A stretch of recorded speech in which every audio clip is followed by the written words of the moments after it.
una consecuencia directa de la corrupción, de los escándalos que han llevado al exgobernador del Banco de España a pasar por la cárcel y al que fuera director general de la Guardia Civil a ser el fugitivo más buscado por la justicia.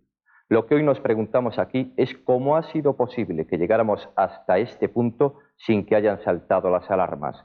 Nuestro equipo de investigación ha indagado en esta cuestión y explica por qué fallaron los mecanismos de control y también el peligro en el que nos encontrábamos de llegar a un riesgo de corrupción generalizada, capaz de oscurecer la democracia. De lo que no cabe ninguna duda es de que ha existido un eclipse, una ocultación de la luz que ha envuelto al país durante los últimos meses en un clima de incertidumbre.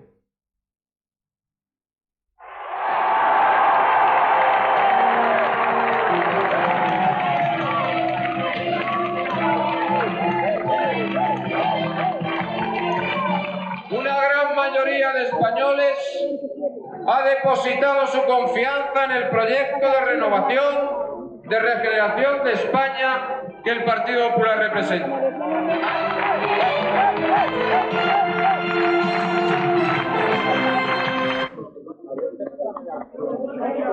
Los dos elementos que a mi juicio han influido negativamente en uno de los peores momentos probablemente por los que atravesamos.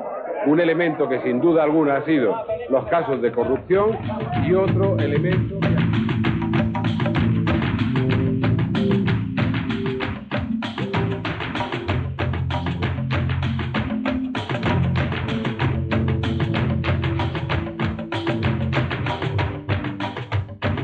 Primavera del 94.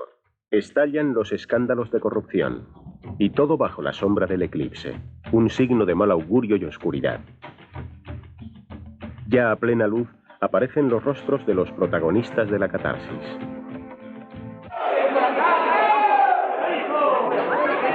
Mariano Rubio, exgobernador del Banco de España. Estoy manifestando claramente que ustedes mienten. Luis Roldán, exdirector general de la Guardia Civil. Y algunos otros. Bueno, sobre los que están en el expediente, en el sumario, son... Carmen Salanueva, exdirectora del Boletín Oficial del Estado. Señora Salanueva, ¿se va a hablar alguna vez para los medios de comunicación? No. Son los nombres emblemáticos que confirmaban lo que ya era un secreto a voces. La democracia convivía con la corrupción desde hacía años. En medio de la crisis económica y con un gobierno que había perdido la mayoría absoluta, surgen los grandes escándalos. He, naturalmente, resuelto afrontar mis responsabilidades políticas presentando mi dimisión al presidente del gobierno. Tanto, en 10 días dimiten en España más cargos públicos que en toda la década.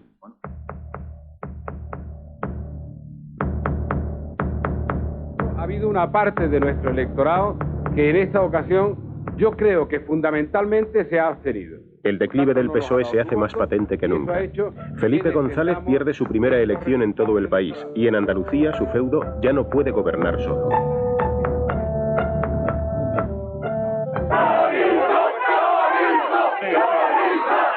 La corrupción está detrás de esta histórica derrota. Insoportable, inaguantable. La corrupción es inaguantable para mí. Creo que nos han estado engañando a todos y nos quieren seguir engañando. Todo el mundo se dedica a robar y todo el mundo se dedica a todo el mundo coge lo que puede. Siempre va a haber gente ambiciosa que quiera dinero, que quiera ganar dinero fácilmente. Es ganar dinero sin ver la manera de cómo se gana. O sea, la única finalidad es ganar, ganar y ganar. ¿Cómo se ha llegado hasta aquí? ¿Qué le ha pasado a aquella joven democracia para haber llegado a esta situación en tan poco tiempo?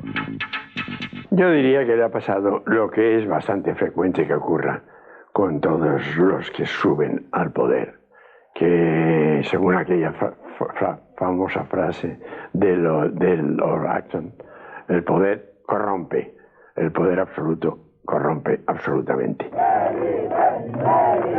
Esta frase tantas veces repetida ha tomado cuerpo una vez más. Los socialistas en sus 12 años de gobierno no han sabido escapar al maleficio. Yo creo que la corrupción es un cáncer para el sistema democrático porque es, y el símil me parece correcto, porque es una enfermedad mortal o casi mortal, como el cáncer. Es una enfermedad gravísima, muy dolorosa y que acaba, si no se ataja a tiempo, con la muerte del sujeto. En ese caso, con la democracia.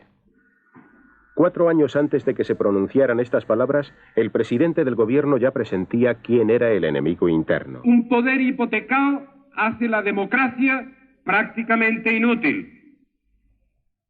Y la hipoteca del poder nace fundamentalmente de la corrupción.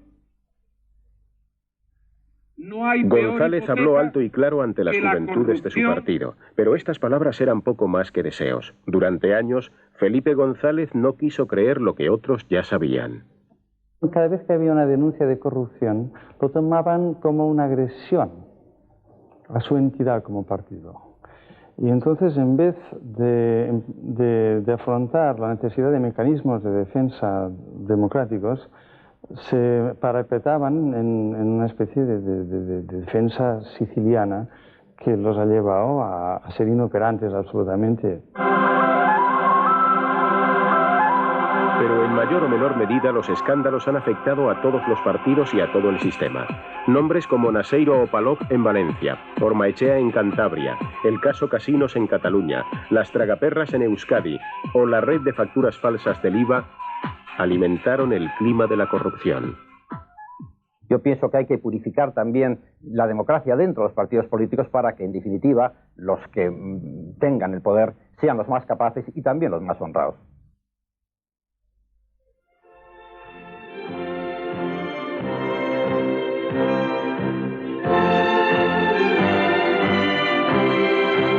Octubre de 1982. El PSOE arrasa en las elecciones. 10 millones de votos apoyan el cambio. Yo recuerdo que estaba en un balneario, escribiendo una novela, el balneario precisamente, y unas semanas después de las elecciones del 82, y de pronto apareció Alfonso Guerra en la pantalla, y una señora detrás del balneario, una ricachona impresionante, empezó a gritar Afganistán, Afganistán, porque solo ver a Alfonso Guerra ya se le ocurrió la invasión soviética.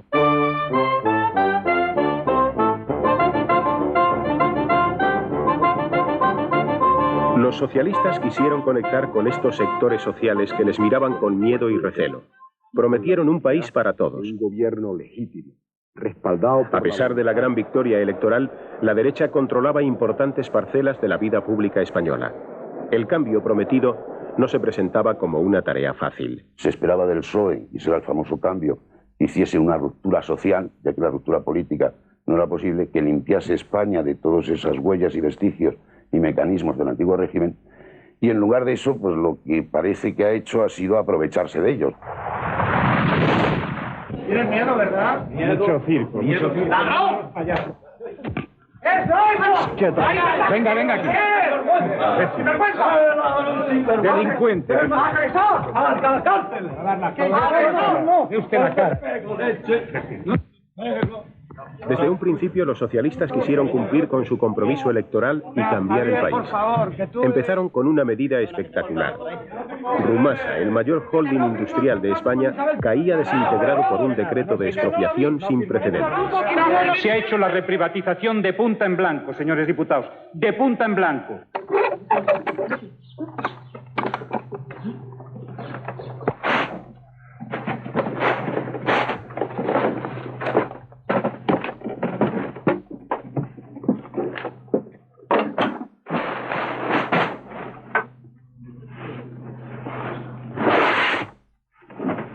Este equipo de investigación ha localizado el lugar donde durante 11 años un miembro de la antigua comisión de expropiación guardó docenas de documentos relativos a Rumasa. Entre ellos, esta grabación realizada durante una de las sesiones de la propia comisión. La cuestión, si él firma el documento que le presentamos ayer, hoy estaríamos con intervenciones por aquí, pero la hacienda de estas... Sí, normal, sí. Pero no estaríamos en esa decisión violenta que no conduce a nada y que no hacemos más que darle carne de comer a la prensa. Yo creo que... La conversación corresponde a un alto cargo de Rumasa que controlaba las 14 divisiones generales en que estaba dividido el holding. Sí se pierde la pista del camino, pero... la cara, Miguel Boyer le había ofrecido expropiar solo las empresas en peor situación. Ruiz Mateos se negó. El gobierno entonces le intervino todas las empresas, 785. Pero la clave del escándalo Rumasa vino después, durante la reprivatización. Rumasa es la bomba de 1000 megatones. Vamos, digo que ha habido empresas que fueron estatalizadas, compradas por el Estado en la expropiación y después vendidas por debajo de su valor. Y ahí ha habido de todo. Así que voy a esperar, solamente enuncio y aviso de lo que va a ocurrir, pero desde luego es de los mayores escándalos que están en el futuro. Este programa dispone de copias de las fichas de compraventa elaboradas por la Rumasa estatal.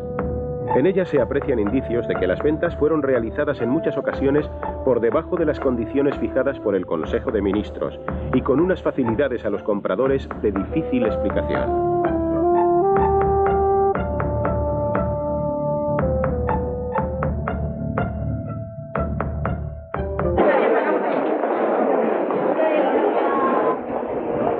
Felipe González no ha recibido ni un solo marco del SPD y no me veré nunca obligado a rectificar esta afirmación. 1984. Los socialistas llevan ya 2 años en el poder. En el momento en que se empiezan a consolidar, se les acusa de recibir dinero de los socialdemócratas alemanes. Fue el primer escándalo, el caso Flick. Repito, Felipe González, de la Fundación Eber, ni de Flick, ni del SPD ha recibido ni un marco, ni un duro, ni una peseta.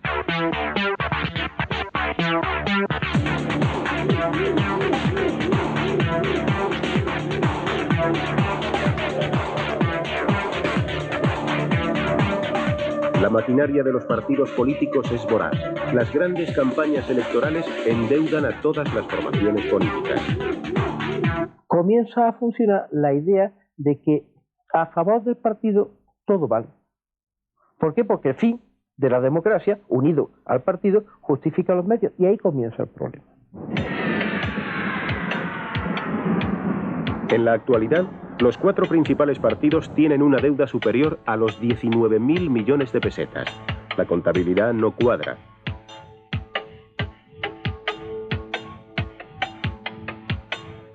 Si oficialmente la financiación pública es suficiente para cubrir sus gastos, ¿cómo se explica entonces una deuda tan abultada? ¿Dónde empieza lo ilícito?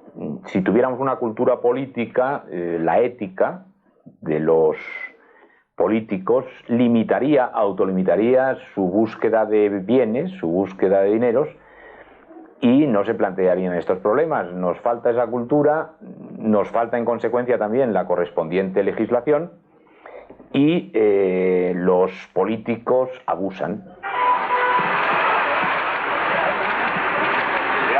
Cuidado que me la trago. Un momento. El caso Filesa es el mejor ejemplo de las tramas político-empresariales. No, yo no he dicho eso. He dicho que estoy aquí para un acto científico. Más de 1.000 millones recaudó esta sociedad a cambio aparentemente de informes ficticios o inexistentes. Él lo sabrá. En realidad, se pagaban favores. Yo no entiendo por qué el caso Filesa no se explica. Es una cosa que no acabo de entender, lo cual hace sospechar muchas cosas, ¿no? Muchas cosas tapadas, ocultas. Yo creo que eso habría que explicarlo. Hoy el juez Barbero sigue perdido entre los miles de folios de este sumario. La presunta financiación ilegal del PSOE puede convertirse en un misterio indescifrable. La corrupción es una tentación natural de los particulares, de los servidores y organismos del Estado, de los partidos políticos. Puede anidar, pues, en el interior de la propia democracia.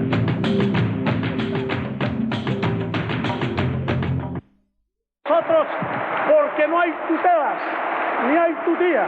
Ahí está el líder del partido que solo por esta carta merece ser.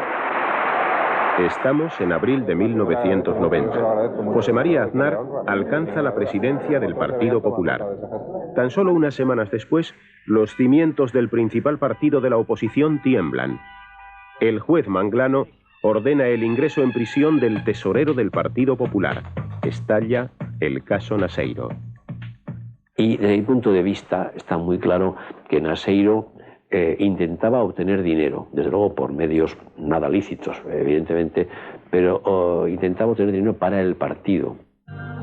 Las conversaciones grabadas por la policía en Valencia durante una investigación de narcotráfico descubren con claridad ante todo el país los manejos de representantes políticos del Partido Popular para obtener comisiones por la concesión de contratos con la administración.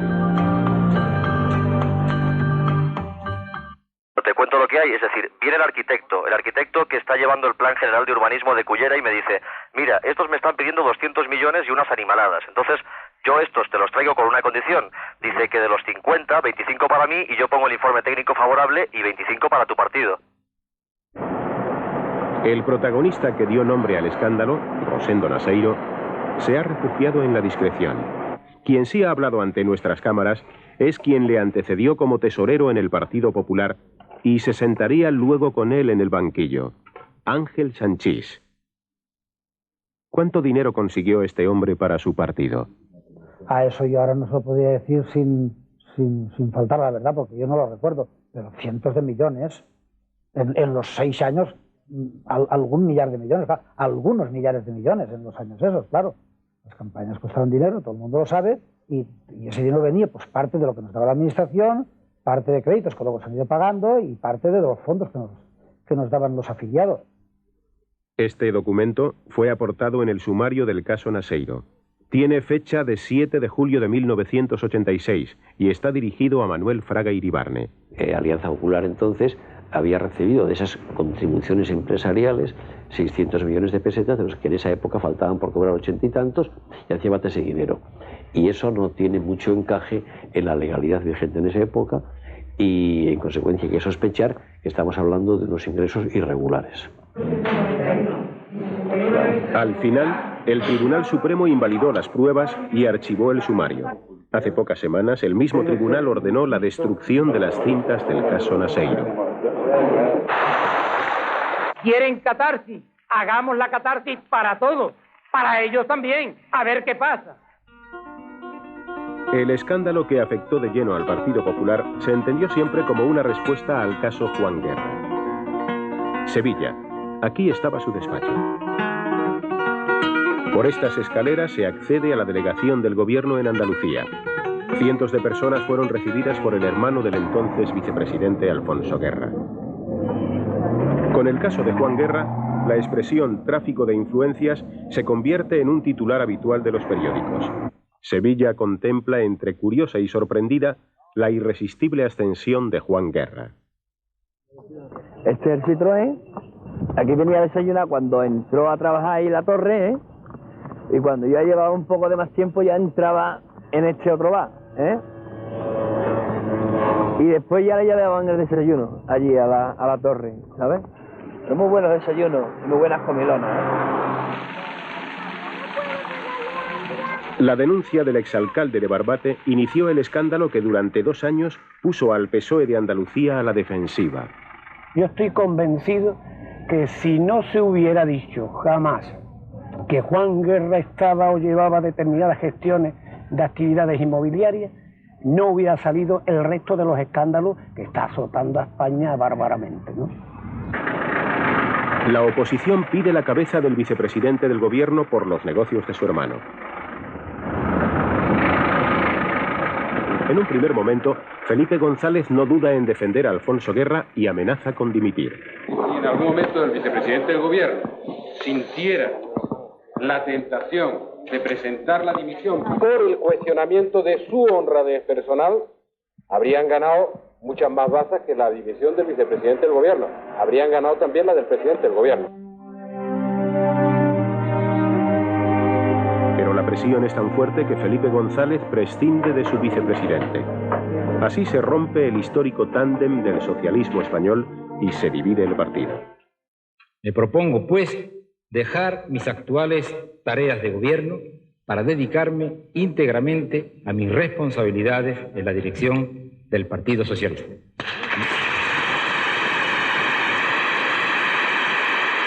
Alfonso Guerra anuncia en Extremadura, ante sus incondicionales, que se va.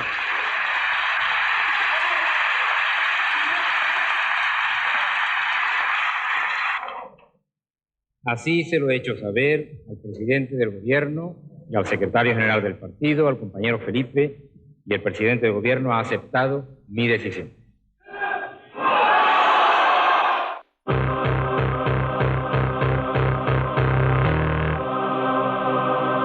Esta dimisión no frena la voracidad de la máquina de recaudar dinero. Entre la clase empresarial cunde la idea de que quien no paga comisiones no hace negocios con la administración. Los empresarios dicen en privado que las exigencias de los comisionistas pueden llegar a encarecer las obras en un 200%. Entramos en un mundo muy peligroso en el que finalmente ya no se sabe quién es quién pide para el partido, quién pide para sí mismo, quién pide para el partido y para sí mismo. El presidente de la patronal catalana reconoce en declaraciones a la prensa que en España las aportaciones a partidos políticos han sido una cosa habitual. Ante la Cámara, el señor Molinas prefiere no comprometerse. Los empresarios procuran no hacer comentarios a este respecto, porque si hacen comentarios, nosotros tendríamos la obligación de denunciarlos. Sin embargo, una vez terminada esta entrevista, el presidente de la patronal catalana admitió a un equipo de este programa que los empresarios de Cataluña están pagando comisiones a los 5 niveles de la administración.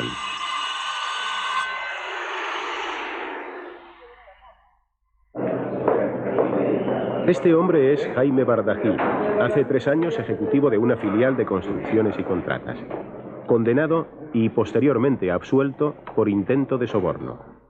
Teruel, 1989. Para mí fue un mazazo el ver estos ofrecimientos, sobre todo con la naturalidad con que esta gente te lo hace y con el argumento que esgrimen, que esto ocurre en todos sitios, la gente está acostumbrada a esto, en tal sitio ha pasado esto, en tal localidad, este alcalde, este concejal, te quedas totalmente asombrado. Esta cinta fue grabada por el concejal a quien querían sobornar para obtener la concesión de las limpiezas de la ciudad. Yo le doy a usted el dinero en mano y tú. Dinero en mano. Todos los meses, cuando se cobre, tanto por tanto amortización, tanto de sueldo. Todas las empresas están actuando de esta manera. Todas. Yo tengo nociones de otras empresas, incluso sobre todo de estas grandes. Y si usted no ha recibido ninguna oferta, la recibido. No, yo he recibido una.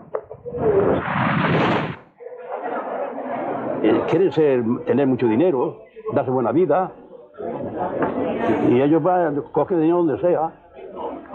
No les importa hacer nada. Si en estos casos se encuentra una persona, un trabajador, no sé si sería tan fácil encontrar cierta cantidad de dinero. Cada uno tiene que conformarse con lo que tiene estipulado, ¿no?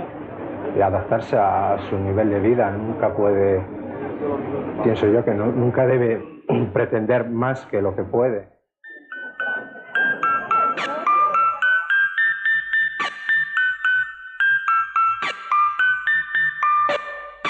Se ha dicho que este reportaje, en el que el matrimonio Boyer presentaba en sociedad su nueva casa, había hecho más daño a la imagen del PSOE que todas las críticas de la oposición.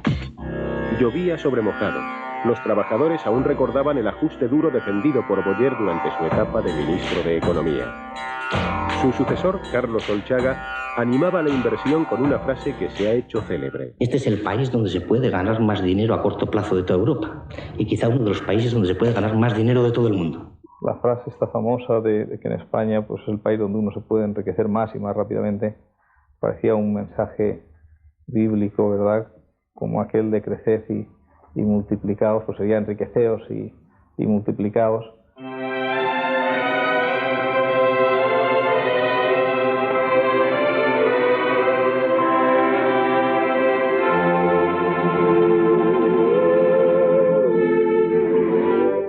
What a difference a day made. Eran la cabeza visible de la gente con dinero. Un grupo de poder que comenzó con el franquismo y alcanzó su apogeo con los socialistas. What the sun and the flowers. Era la beautiful, la gente guapa, los triunfadores. Para ellos, nada era imposible. cuando hablamos de Beautiful People nos referimos o estamos pensando un poco en este contexto en el que estamos hablando en ese desclasamiento de determinados socialistas que se han pasado a una clase que no era la suya. Bueno, pues no es esa la imagen que tenemos de un socialista. Todos los nombres que están incluidos en esa llamada Beautiful People son gentes, creo, competentes y gentes que han hecho grandes esfuerzos para la modernización de este país. Carmen Posadas, la esposa de Mariano Rubio, se ha convertido hoy en un punto de referencia. Esta escritora de origen uruguayo ha tenido que compartir por unos días su aparente confort con visitas a la cárcel de Carabanchel. Para ella, todavía hoy, la llamada Beautiful no es ni una logia ni un grupo. Que venían todos de izquierdas, pero tampoco una izquierda así furibunda, digamos. Después que en un momento dado coinciden todos en puestos relevantes. Y a partir de ahí, bueno, como siempre se etiqueta y se forma una leyenda, pues se han dicho que había un tipo de relación y que tenían como especie de lobby o grupo de presión, etcétera, etcétera. Eso no es verdad. El tiempo se encargó de hacer añicos el espejismo de esta impunidad. El país contempla atónito el ingreso en la cárcel del que fue gobernador del Banco de España. ¿Era Mariano Rubio el único culpable? ¿Qué había detrás de esta detención?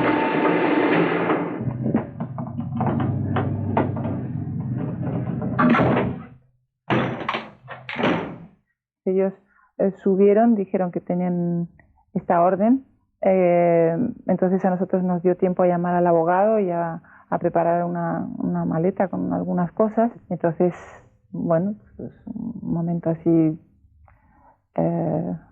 bastante emotivo, lógicamente, y después se impone los problemas prácticos, ¿no? En la maleta está todo, no falta nada, este tipo de cosas. Bueno, el sentimiento que tuve cuando el juez decidió mi ingreso en Carabanchel no estaban determinados fundamentalmente por el hecho de haber sido gobernador del Banco de España. Para cualquier persona con un poco de conocimiento de cómo funcionan la administración de justicia, se ha visto la manipulación. Se ha visto que hay una declaración del presidente del gobierno y que para esa declaración del presidente del gobierno yo debería estar ya en prisión.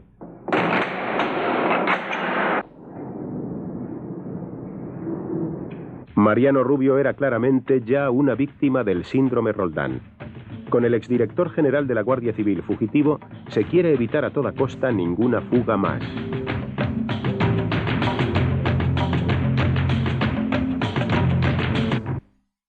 Sonriente, abandona la prisión de Alcalá Meco.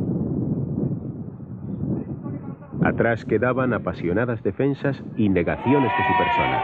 Paradójicamente, las dos procedían del mismo partido. Parto de la base de que puede tener la conciencia perfectamente tranquila y que le resulte muy difícil aguantar a un servidor público, que creo que es una persona honorable, muy difícil de aguantar la terrible campaña que se está haciendo contra él. Señor Rubio, míreme a la cara, de frente. ¿Nos engañó entonces, señor Rubio? Porque lo que es evidente es que alguien hoy nos está engañando. Acepto, y eso pues lo siento mucho, y acepto que se ha dado, de alguna manera, es echar gasolina en el fuego, evidentemente, el hecho que he reconocido antes de no haber hecho siempre adecuadamente mis declaraciones fiscales. Yo lo lamento profundamente, pero creo que hay que distinguir, por lo menos yo creo que las personas honestas deben distinguir entre cuál es la actividad pública y cuál haya podido ser la actividad privada, que en último término es rellenar unas declaraciones de renta.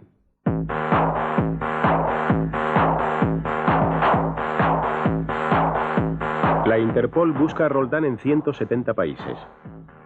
Del exdirector general de la Guardia Civil se ha dicho ya de todo. No transcurre un día sin que salgan a la luz nuevos detalles sobre las irregularidades de su gestión y un enriquecimiento digno de toda sospecha. Las causas de la corrupción, en parte, son problemas de chorizada personal, quiero decir, de un sinvergüenza, una persona que no se hace responsable del cargo que está ocupando. Los casos Roldán, el caso del Boletín Oficial del Estado y otros casos parecidos, pues yo diría que es la otra cara de estos años de gobierno, que es la cara pues, de la financiación irregular de los partidos políticos, es la cara de las comisiones, es la cara de ese pillaje o de ese sistema un tanto pícaro, ¿no?, en que se han caído muchas de las instituciones. El Partido Socialista ha vuelto a obtener la confianza mayoritaria del electorado. Los casos de corrupción se acumulan. Casi todo se produce. Son unos años en los que el Partido Socialista se siente más seguro. Cuando se pierde el miedo a perder el poder, cuando no se tiene miedo a perder el poder, la tendencia a abusar del poder. Y es sobre todo la consecuencia de la falta de mecanismos de control. La democracia no se caracteriza por la forma en cómo se les hace frente. Los mecanismos de defensa de la democracia, de la honestidad democrática, no han funcionado en este país.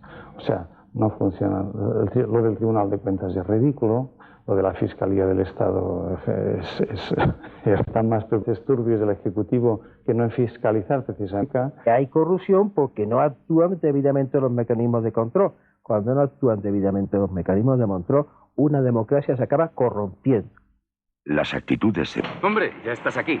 Anda, pasa y cierra. Que Hacienda lanzaba su campaña contra el fraude.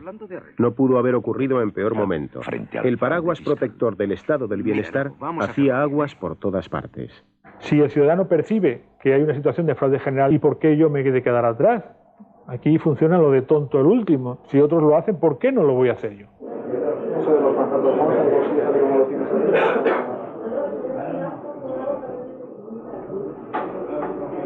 Nos encontramos en el interior de la Brigada Central de Delitos Económicos de la Policía Judicial. Aquí se han descubierto fraudes que superan los 140.000 millones de pesetas. Esta solo es la lista de los casos descubiertos. La realidad es peor.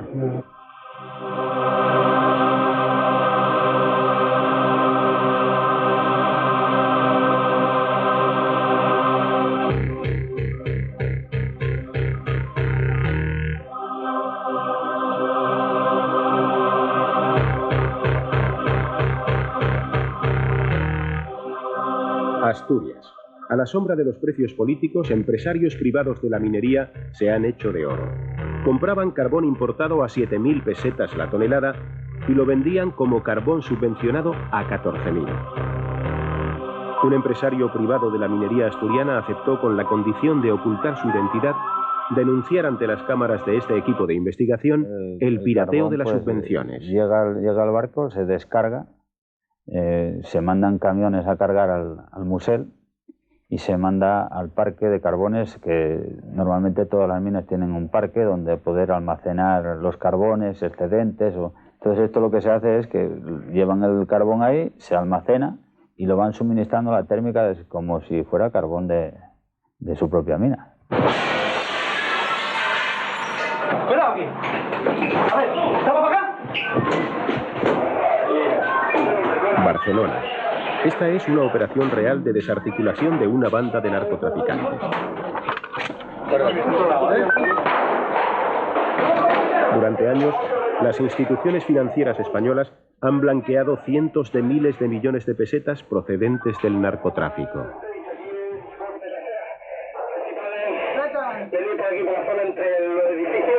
En 1991, la Asociación Española de la Banca se vio obligada a enviar una circular a sus asociados con instrucciones para prevenirles contra los ingresos de dinero negro. No se puede evitar el blanqueo de dinero del narcotráfico.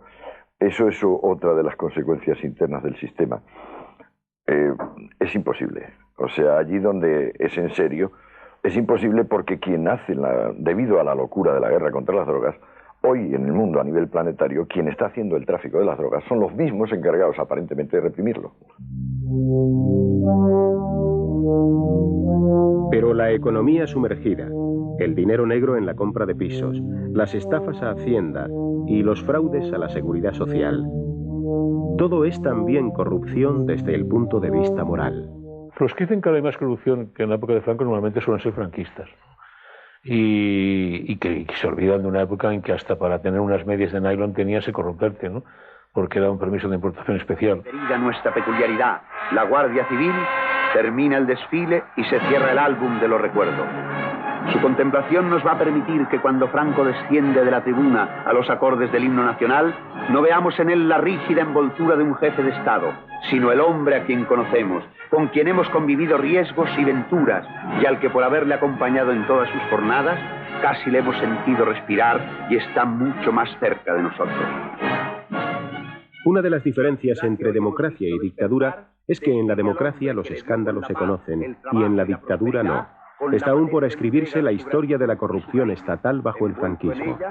Gentes honestas y austeras de su entorno iban indignados a protestar a Franco de que, pues, sabe mi general que fulanito está haciendo esto. Y Franco contestaba, según fuentes bastante fidedignas, solía contestar, muchas gracias, yo ya le diré que usted me ha contado esto. Y eso muestra cómo utilizaba esa corrupción como método de control.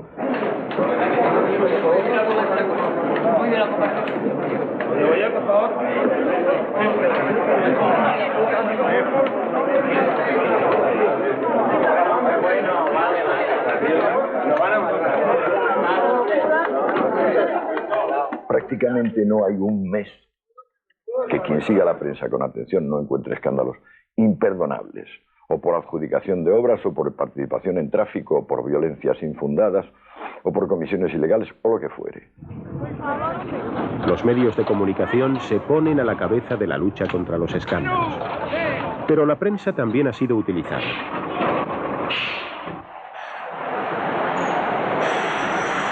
Nuestro equipo de investigación descubrió a este hombre cuando se disponía a entregar en los juzgados papeles que acusaban a Mariano Rubio de tener 1.500 millones en una cuenta suiza.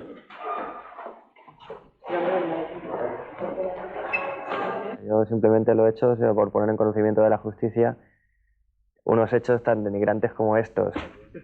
Pues la verdad es que... Estos son los papeles. Fueron entregados en primicia a este programa. Según su autor, los conseguía entrando en la red informática de los bancos suizos. Sometido a un intenso test informático, se demostró incapaz de realizar lo que decía. En su maletín guardaba los papeles de otra falsificación.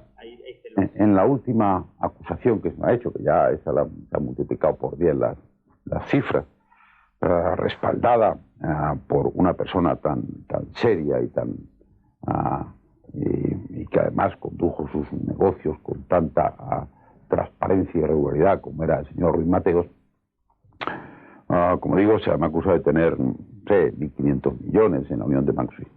Felizmente en este caso va a ser, yo espero, muy sencillo de demostrar. Si esto no es verdad, como dicen algunos, que es montaje, que me pongan una querella, que me denuncie, que me demanden, que me lleven al juzgado de guardia, porque aquí esto es una correspondencia clara y manifiesta con el Banco de Suiza, donde él evidencia de que tiene 1.500 millones de pesetas él.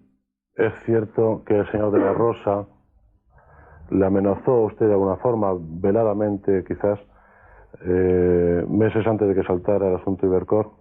Bueno, los hechos son que el señor de la Rosa, a través de unos amigos míos, me avisó en el mes de agosto del año 91 que había un dossier contra mí, dossier que luego se publicó unos meses más tarde y que no contiene nada más que falsedades.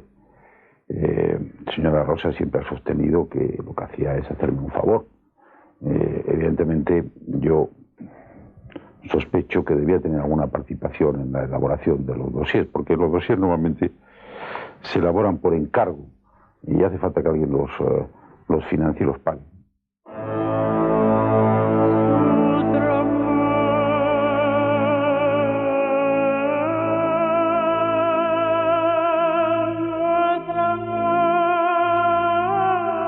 El pasado día 12, el PSOE retrocedió al nivel electoral de los años 70. Muchas cosas han tenido que ocurrir hasta llegar a este momento. De nada sirvieron frases tan rotundas como estas. Soy partidario de que se expulse de la vida pública a quienes se corrompen. Revitalizar la democracia de los partidos y sacar de los partidos políticos a todo el que se aproveche, a todo el que se corrompa, y sacar de los puestos públicos a todo el que se corrompa. El que vaya a la política a aprovecharse a la política, hay que echarlo, que se vaya a su casa. Sobra en la política. Quiero que todos los ciudadanos sepan que he entendido bien el mensaje. En el último debate del Estado de la Nación, Felipe González tuvo que escuchar insistentes voces pidiendo su relevo. Se impone con urgencia, por mos del interés general, este relevo y la acción parlamentaria consiguiente. Asuma la responsabilidad que le corresponde y váyase. Y voy a terminar mi mandato con honor. Lo voy a terminar con honor, sin bajar la cabeza. Al final, la corrupción se ha cobrado su precio en votos. La máquina de limpiar se ha puesto en marcha. Queda por saber si la democracia conseguirá por fin vencer a su principal enemigo. Habrá que tener siempre la guardia alta para reprimirla, pero suprimir la corrupción al 100% no se ha reprimido en ningún país del mundo. La definición de Popper de que la democracia es la posibilidad de echar a un gobierno en un momento determinado, yo creo que es la más adecuada y es la que hay que defender. Yo creo que en el futuro pues se recordará que se superó esa etapa. Yo tengo un sentido optimista de la historia y que con estos casos pues el ejercicio de la política se purificó.